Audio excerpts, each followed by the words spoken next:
नमस्कार दोस्तों। तो फोर्थ सेमेस्टर में जो आपका हिस्ट्री सब्जेक्ट है, जिसमें आपको 1700 ईस्वी से लेकर 1950 ईस्वी तक पढ़ना है। तो आज की इस वीडियो में हम इसके सिलेबस, इसके एग्ज़ाम पैटर्न, इसके अलावा ऐसी कौन-कौन सी यूनिट्स हैं जो कि आपके एग्ज़ाम के पॉइंट ऑफ व्यू से काफ़ी ज़्यादा इंपॉर्टेंट होती है, जिन यूनिट से आपके एग्ज़ाम में जनरली क्वेश्चन पूछ लिए जाते हैं। तो आज की इस वीडियो में हम इन सभी टॉपिक्स को डिस्कस करेंगे, जिसके अंदर हम सिलेबस के अंदर ये समझेंगे कि टोटल हमें कितनी यूनिट्स पढ़नी है। इसके अलावा हम हर एक यूनिट का एक थोड़ा-सा ओवरव्यू लेंगे, जिससे हमें उस यूनिट के बारे में पता चल सके कि आखिर हमें फोर्थ सेमेस्टर के सिलेबस में क्या-क्या चीज़ें सीखने को मिलेंगी, क्या-क्या चीज़ें समझने को मिलेगी। इसके अलावा हम इसके एग्ज़ाम पैटर्न को भी समझेंगे। अब एग्ज़ाम पैटर्न के अंदर मैं आपको इसके प्रीवियस ईयर 2 से 3 क्वेश्चन पेपर दिखाऊँगा, जिससे कि आपको इस बात का आइडिया हो सके कि आपको टोटल कितने क्वेश्चन पूछे जाते हैं एंड आपको उनमें से कितने क्वेश्चन अटेम्प्ट करने होते हैं, जिससे कि आपको इसका एक पैटर्न पता चल सके। एंड लास्ट में हम मोस्ट इम्पोर्टेंट यूनिट्स को डिस्कस करेंगे। तो सबसे पहले मैं आपको ये बताना चाहता हूँ कि अभी तक आपने हिस्ट्री को कहाँ तक पढ़ा है। तो सेमेस्टर फर्स्ट में आपने 300 ईस्वी तक हिस्ट्री को पढ़ा था। सेमेस्टर सेकंड में आपने 300 से लेकर 1200 ईस्वी तक हिस्ट्री को पढ़ा।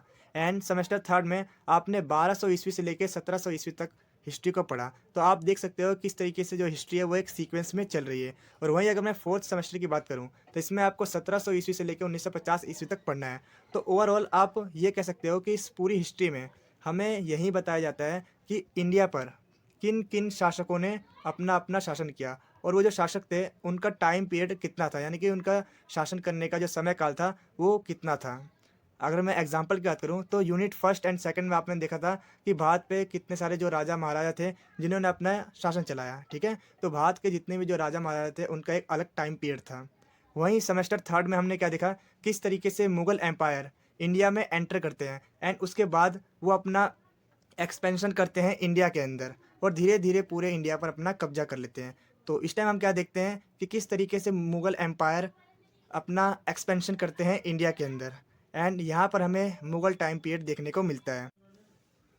तो थर्ड सेमेस्टर में हमने देखा था कि किस तरीके से जो मुगल एम्पायर है वो भारत में एंटर करते हैं, अपना एक्सपेंशन करते हैं इंडिया के अंदर एंड अपना शासन चलाते हैं। यानी कि आप ये कह सकते हो कि वो जो टाइम पीरियड था वो मुगलों का टाइम पीरियड था। तो थर्ड सेमेस्टर तक हमने इतना पढ़ा था, लेकिन फोर्थ सेमेस्टर में हमें इसके आगे से पढ़ना है, जिसमें आप ये देखोगे कि किस तरीके से जो मुगल एम्पायर है उसका पतन होना स्टार्ट हो जाता है। अब इसके बाद टाइम पीरियड आता है ब्रिटिशों का। अब यहाँ पर हमें ये जानने को मिलेगा कि किस तरीके से ब्रिटिश इंडिया में एंटर करते हैं, अपना एक्सपेंशन करते हैं एंड धीरे-धीरे पूरे भारत पर अपना कब्जा कर लेते हैं। एंड इसके बाद वो अपने जितने भी नियम कानून होते हैं उन्हें इंडिया में लागू करना स्टार्ट कर देते हैं, और एंड जिससे एक विद्रोह फैलता है, ठीक है, जिसे हम 1857 का विद्रोह भी कहते हैं। तो हमें इसके बाद 1857 का एक विद्रोह पढ़ने को मिलेगा। इसके बाद हम क्या देखते हैं कि कुछ सामाजिक और धार्मिक सुधार आंदोलन चलते हैं, जिसके अंदर कास्ट मूवमेंट के अंदर आपको डॉक्टर भीमराव अम्बेडकर, ज्योतिबा फुले, इसके अलावा श्री नारायण गुरु के बारे में पढ़ने को मिलेगा। इसके अलावा आपको pheasant and tribe movement in India, इसका एक ओवरव्यू देखने को मिलेगा। इसके बाद हम क्या देखते हैं, इसके बाद से जो गांधी जी है उनकी भारत में एंट्री होती है, ठीक है, और वो जो आंदोलन होते हैं उन्हें एक राष्ट्रवादी आंदोलन बना देते हैं। एंड इसके बाद से हमें क्या देखने को मिलता है, किस तरीके से भारत में राष्ट्रीय कांग्रेस की स्थापना होती है, उसका एस्टेब्लिशमेंट होता है, ठीक है। एंड इसके अंदर जो इम्पोर्टेंट जो किरदार है वो है लाल बाल पाल। लाल का मतलब है लाला लाजपत राय, बाल का मतलब है बाल गंगाधर तिलक, और पाल का मतलब है बिपिन चंद्र पाल, ठीक है। तो ये सभी चीज़ें जानने को मिलेंगी। अब इसके बाद हम क्या देखते हैं कि भारत को फ्रीडम मिल जाती है, भारत को स्वतंत्रता मिल जाती है, लेकिन जो अंग्रेज होते हैं वो भारत में सांप्रदायिकता फैलाकर चले जाते हैं। अब ये सांप्रदायिकता क्या होती है, इसका भी मतलब मैं आपको बता देता हूँ। सांप्रदायिकता का मतलब होता है किसी भी एक धर्म, समुदाय या जाति को ऊंचा दर्जा देना, और बाकी जितने भी जो धर्म, जाति या समुदाय है उन पर नेगेटिव कमेंट करना, ठीक है, उनके साथ भेदभाव करना। ये सांप्रदायिकता होता है, जिससे कि क्या होता है, इन नेगेटिव इन्वायरमेंट फैल जाता है, ठीक है, जिससे कि क्या होता है, दंगे फैल जाते हैं, और लड़ाई झगड़ा होना स्टार्ट हो जाता है। तो ठीक इसी तरीके से इंडिया के अंदर क्या होता है, दंगे लड़ाई झगड़े स्टार्ट हो जाते हैं, जिससे कि हमें भारत का पार्टीशन देखने को मिलता है, भारत का विभाजन देखने को मिलता है। एंड इसके बाद हम क्या देखते हैं कि भारत का अपना खुद का संविधान बनता है। तो यहाँ तक आपको फोर्थ सेमेस्टर में पढ़ना है, यानी कि आप ये कह सकते हो फोर्थ सेमेस्टर में आपको मुगल साम्राज्य के पतन से लेके भारत के संविधान तक के निर्माण तक आपको पढ़ना है। तो आइए अब हम यूनिट बाय यूनिट हर एक यूनिट को थोड़ा और डिटेल में समझ लेते हैं। तो जो आपकी यूनिट फर्स्ट है, इसके अंदर आपको 18 सेंचुरी के बारे में पढ़ना है। इसके अंदर हमें इसके बैकग्राउंड एंड इसके डिबेट्स के बारे में पढ़ना है, यानी 18वीं शताब्दी में समाज की क्या स्थिति रही, इसके बारे में हमें यूनिट फर्स्ट में पढ़ना है। तो सबसे पहले मैं आपको बताना चाहता हूँ 18 सेंचुरी का मतलब क्या होता है। 18 सेंचुरी का मतलब होता है 1700 से लेके जो 1799 तक का जो टाइम पीरियड होता है उसे हम 18 सेंचुरी कहते हैं। तो 18 सेंचुरी के अंदर मैंने आपको बताया था कि किस तरीके से मुग़ल एम्पायर का पतन होना स्टार्ट हो जाता है। जब तक औरंगज़ेब का शासनकाल रहता है तब तक मुग़ल एम्पायर सही तरीके से वर्क करता है। लेकिन औरंगज़ेब की मृत्यु के साथ ही मुग़ल एम्पायर का पतन होना स्टार्ट हो जाता है। एंड इसके बाद हम क्या देखते हैं कि किस तरीके से समाज में एक असुरक्षा की भावना फैल जाती है। क्यों? क्योंकि ना तो कोई उस टाइम कोई नियम कानून होते हैं और ना ही कोई डायरेक्शन देने वाला होता है। तो यही सभी चीज़ें हमें यूनिट फर्स्ट के अंदर पढ़ने को मिलेंगी।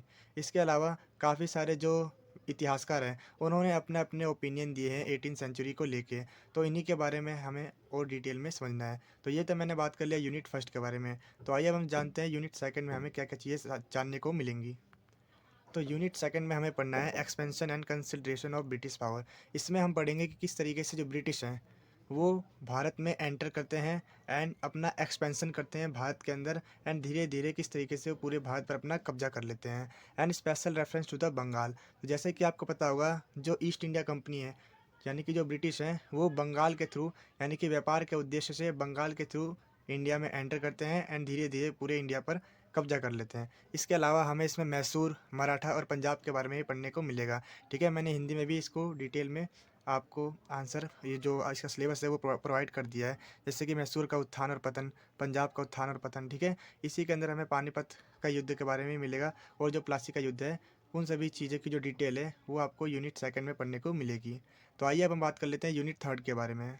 तो जैसा कि मैंने आपको बताया था यूनिट सेकंड में हमने क्या देखा था कि किस तरीके से मुग़ल एम्पायर अपना पूरा शासन करते हैं इंडिया पे। अब यूनिट थर्ड में हम क्या देखेंगे कि किस तरीके से जो ब्रिटिश हैं वो इंडिया में अपने जितने भी नियम होते हैं, जितने भी कानून होते हैं, उसे इंडिया में लागू करते हैं। ठीक है, यानी कि किस तरीके से जो ब्रिटिश है वो making of the British colonial economy, and जितने भी जो ब्रिटिश हैं उन्होंने भारत में जो भी नियम कानून लगाए उससे भारत की इकोनॉमिक पर क्या प्रभाव पड़ा, यानी कि क्या क्या आर्थिक प्रभाव पड़े, इसके बारे में जानने को मिलेगा। जिसके अंदर जो ब्रिटिश के जो फर्स्ट रूल है वो है लैंड रेवेन्यू सिस्टम। ठीक है, यानी कि ज़मींदारी प्रथा। तो जो ब्रिटिश हैं वो क्या करते हैं किसानों पर टैक्स लगाते हैं। ठीक है, भू राजस्व कर वसूलते हैं। इसके अलावा कमर्शलाइजेशन ऑफ एग्रीकल्चर, यानी कि किस तरीके से जो ब्रिटिश हैं वो कृषि का व्यापारीकरण करते हैं। एंड इसके अलावा डिसेंट्रलाइजेशन भी पढ़ने को मिलेगा इसके अंदर हमें। And drain of wealth. तो अब ये ड्रेन ऑफ वेल्थ क्या है इसे भी मैं आपको बता देता हूँ। तो ऊपर की जो 3 नियम हैं, ठीक है, तो इससे जो ब्रिटिश हैं वो भारत से हैं। ड्रेन ऑफ वेल्थ का मतलब होता है धन का निकासन, यानी किस तरीके से जो ब्रिटिश हैं जितने भी जो ऊंचे पद होते हैं उस पर ब्रिटिश के अधिकारी थे। ठीक है, अब ब्रिटिश के अधिकारी क्या करते थे, ये जितने भी नियम कानून थे उससे भारत में जितना भी उत्पाद होता था, ठीक है, जितना भी जो प्रॉफिट होता था, जितना भी जो धन होता था, उसे किस तरीके से वो इंग्लैंड लेके जाते थे। एंड इसके बदले में भारत को कोई भी मुनाफा नहीं होता था, यानी कि भारत को रिटर्न में कुछ भी नहीं मिलता था। तो ड्रेन ऑफ वेल्थ के अंदर हम यही जानेंगे कि किस तरीके से जो ब्रिटिश हैं वो भारत की संपत्ति को इंग्लैंड ले गए एंड इसके बदले में भारत को कुछ भी नहीं मिला। तो यूनिट थर्ड में हमें ये सारी चीज़ें पढ़ने को मिलेंगी।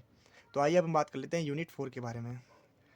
तो यूनिट 4 में हमें विद्रोह देखने को मिलेगा, 1857 का विद्रोह। इसके अंदर बेसिकली हमें इसके कॉजेज़ को पढ़ना है कि 1857 के क्या विद्रोह के कारण थे, इसके नेचर को पढ़ना है एंड कंसिक्वेंसेस को जानना है। तो आइए अब हम बात करते हैं यूनिट 5 के बारे में। तो यूनिट 5 के अंदर हम देखते हैं कि कुछ धार्मिक और सामाजिक आंदोलन चलते हैं। ठीक है, जिसके अंदर मैंने आपको बताया था कास्ट मूवमेंट के अंदर आपको काफ़ी सारे जो इम्पोर्टेंट व्यक्ति है वो देखने को मिलेंगे, जैसे कि डॉक्टर भीमराव अम्बेडकर, ज्योतिबा फुले और श्री गुरु नारायण के बारे में आपको जानने को मिलेगा। एंड आपको पीसेंट एंड ट्राइब मूवमेंट का एक ओवरव्यू देखने को मिलेगा, यानी कि जितने भी जो आदिवासी हैं यानी कि जो जनजाति हैं और जो किसान हैं उनका एक आंदोलन आपको देखने को मिलेगा। अब जो आपकी नेक्स्ट यूनिट है यूनिट 6, आइए अब हम उसके बारे में बात कर लेते हैं। तो यूनिट 6 में हम क्या देखते हैं कि किस तरीके से किस तरीके से भारत में नेशनल कांग्रेस का एस्टेब्लिशमेंट होता है, उसका फाउंडेशन होता है। ठीक है, यूनिट 6 में हमें ये सारी चीज़ें पढ़ने को मिलेंगी एंड यहाँ से हमें गांधी जी के बारे में भी बहुत सारी चीज़ें जानने को मिलेंगी यूनिट 6 के अंदर। इसके अंदर हम पढ़ेंगे मॉडरेट्स यानी कि नरमपंथी और गरमपंथी और उदारवादी और राष्ट्रवादी, ये सभी चीज़ें जानने को मिलेंगी। इसके अलावा महात्मा गांधी के द्वारा जितने भी जो आंदोलन चलाए गए थे, ठीक है, जैसे कि सविनय अवज्ञा आंदोलन, असहयोग आंदोलन, ये सभी चीज़ें जानने को मिलेंगी। एंड इसी के अंदर जो काफ़ी ज़्यादा इंपॉर्टेंट किरदार हैं, जैसे कि लाल बाल पाल, मैंने आपको इसी के बारे में पहले ही बताया था। इन सभी जानने ये सभी व्यक्तियों के बारे में एग्ज़ाम में क्वेश्चन पूछ लिया जाता है, ठीक है। तो यूनिट 6 के अंदर हमें ये सभी चीज़ें पढ़नी है। अब अगर मैं बात करूँ यूनिट 7 के बारे में, तो यूनिट 7 में हम देखते हैं कि किस तरीके से जितने भी जो आंदोलन चलते हैं, उनसे अब ब्रिटिश पीछे हट जाते हैं। अब ब्रिटिश जो भारत पर कब्जा कर लेते हैं, अब उन्हें छोड़ देते हैं, यानी कि इंडिया अब स्वतंत्र हो जाता है। तो किस तरीके से इंडिया स्वतंत्र होता है, एंड इसके बाद इंडिया का पार्टीशन हो जाता है। जैसे कि मैंने आपको बताया था कि जो अंग्रेज़ हैं, वो भारत में सांप्रदायिकता फैलाकर चले जाते हैं, जिससे कि लोगों के बीच एक तनाव फैल जाता है, दंगे होना स्टार्ट हो जाते हैं, जिससे कि भारत का पार्टीशन होता है। तो यूनिट 7 में हमें इसके बारे में पढ़ना है।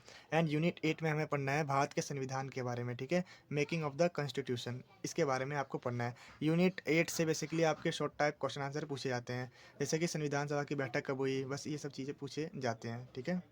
इससे रिलेटेड आपको क्वेश्चन पूछे जाते हैं। तो ये तो मैंने आपको बता दिया आपको टोटल कितने यूनिट्स पढ़ने हैं, एंड हर एक यूनिट्स का मैंने आपको थोड़ा डिटेल में एक्सप्लेन कर दिया। तो जो आपकी हिस्ट्री है 4th सेमेस्टर की, वो काफ़ी ज़्यादा आपके लिए इंटरेस्टिंग होने वाली है। तो आइए अब हम इसके कुछ प्रीवियस ईयर क्वेश्चन पेपर भी देख लेते हैं। तो ये आपका प्रीवियस ईयर का हिस्ट्री का क्वेश्चन पेपर है, जिसमें आपको हिंदी या इंग्लिश किसी एक ही लैंग्वेज में आपको अपना आंसर लिखना होता है। एंड आपके पास टोटल 10 क्वेश्चन होंगे, जिसमें से आपको 5 क्वेश्चन के आंसर देने होंगे। तो इसमें जो आपके फर्स्ट क्वेश्चन है, जिसमें बताया गया है कि इतिहासकारों के द्वारा 18वीं शताब्दी के भारत के विभिन्न मतों की विवेचना कीजिए, ठीक है। तो इसमें आपको जितने भी जो इतिहासकार थे, उन्होंने 18वीं शताब्दी के संदर्भ में अपने अपने क्या मत रखे हैं, अपने क्या क्या ओपिनियन दिए हैं, उनके बारे में आपको बताना है। अब जो आपका जो क्वेश्चन नंबर सेकंड है, क्वेश्चन नंबर सेकंड में आपसे प्लासी के लड़ाई के बारे में पूछा गया है, इसके कारणों के बारे में पूछा गया है, और उसके क्या क्या प्रभाव हुए उसके बारे में पूछा है। जो आपका क्वेश्चन नंबर 3 है, बंगाल के स्थायी बंदोबस्त के प्रमुख विशेषताओं और उसके प्रभाव के बारे में आपको क्वेश्चन नंबर 3 के बारे में एक्सप्लेन करना है, ठीक है। ये मैं आपको जस्ट एक क्वेश्चन पेपर दिखा रहा हूँ, ताकि आपको इसका एग्जाम पैटर्न पता चल सके। क्वेश्चन नंबर जो 4 है, इसमें आपको 1857 के क्या कारण थे उसके बारे में पूछ रहा है, और उसके क्या परिणाम निकले, ठीक है। क्वेश्चन नंबर 4 में आपको ये बताना है। क्वेश्चन नंबर 5 में आपको बताना है 19वीं शताब्दी के भारत के विभिन्न सामाजिक और धार्मिक सुधार आंदोलन का वर्णन कीजिए। तो ये आई थिंक आपका यूनिट 5 या 6 था, ठीक है। जो यूनिट का नाम है उसी से डायरेक्ट रिलेटेड उसका जो क्वेश्चन है एग्जाम में पूछा भी जा सकता है, ठीक है, जैसे कि आप इसमें देख सकते हो। तो जो आपकी यूनिट 6 है, सॉरी, जो आपका क्वेश्चन नंबर 6 है, इसमें आपसे पूछा गया है भारत में राष्ट्रीयता के उत्थान के कारणों की विवेचना कीजिए। जो क्वेश्चन नंबर आपका 7 है, इसमें आपसे पूछ रहा है भारतीय राष्ट्रीय आंदोलन में लाल बाल पाल के योगदानों का मूल्यांकन कीजिए, ठीक है। इसका मतलब मैंने आपको बता दिया था, लाला लाजपत राय, बाल गंगाधर तिलक और बिपिन चंद्र पाल, यानी कि इन्होंने राष्ट्रवादी आंदोलन में किस तरीके से अपना एक महत्वपूर्ण योगदान दिया, उसके बारे में आपको बताना है। अब जो क्वेश्चन नंबर 8 है, इसमें आपको बताना है राष्ट्रवादी आंदोलन में गांधी जी के योगदान के बारे में बताना है, ठीक है, कि गांधी जी ने जो राष्ट्रवादी आंदोलन है उनमें एक इम्पॉर्टेंट रोल अदा किया है, ठीक है। जैसे कि अभी हमने क्वेश्चन नंबर 7 में देखा था लाल बाल पाल के बारे में, इसी तरीके से क्वेश्चन नंबर जो 8 है उसमें हमें गांधी के योगदान के बारे में बताना है। अब जो क्वेश्चन नंबर 9 है, 1940 से 1947 तक भारत में घटी उन सभी राजनीतिक घटनाओं को रेखांकित कीजिए जिसके कारण भारत का विभाजन हुआ, ठीक है, यानी कि भारत का पार्टीशन हुआ, इसके क्या क्या रीजंस थे, क्या क्या रीजंस थे, उसके बारे में आपसे पूछ रहा है। अब जो 10 क्वेश्चन है, लास्ट क्वेश्चन है, जिसमें से आपको दो ही क्वेश्चनों का आंसर देने होते हैं, ठीक है।